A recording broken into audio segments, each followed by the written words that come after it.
Papybär, wo heiraten will.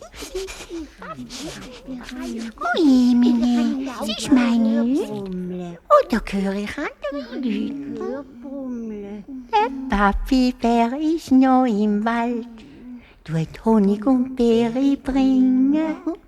Der Papybär kommt sicher bald. Jetzt tun wir noch ein Singen. Liebe kleine Bärli, jetzt singet mal still. Sing ganz leise, geht nicht um. Ich glaub, es macht draussen Brumm. Der Papybär, wo heimkommen will.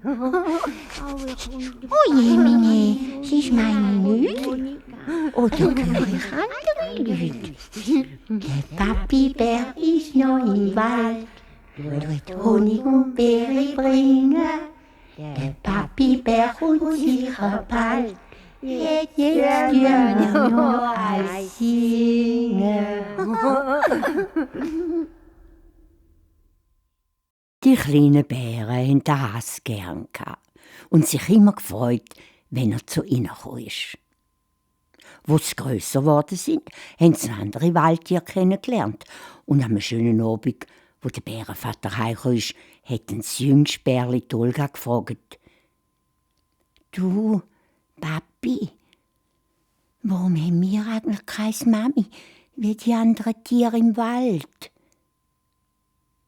Da ist der grosse, starke Papybär auf einmal ganz traurig geworden und hat brummelt: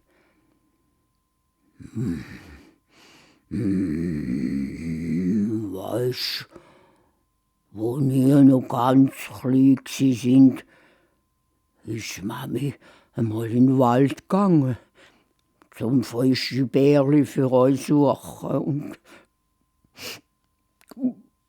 Und dann ist es einfach nicht mehr heimgekommen. Ich bin es noch suchen, aber ich habe es nie mehr gefunden.